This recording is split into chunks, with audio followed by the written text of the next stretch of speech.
In this video, I will show how to add booking calendar to your WordPress website.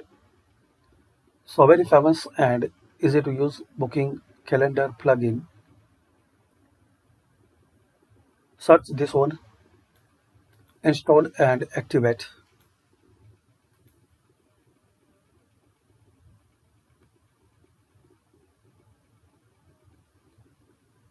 And guys, after activation, if you are facing any problem or error, so comment, I will try to resolve that one.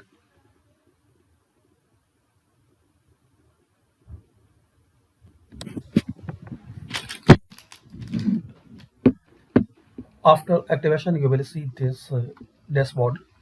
Welcome to booking calendar. You can customize and use this one as your need.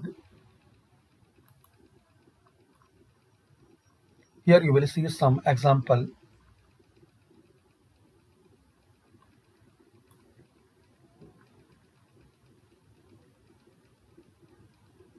So this is the simple and easy video to learn how to add booking calendar in WordPress website. Thanks for watching. Please share, like and subscribe this channel for more useful videos.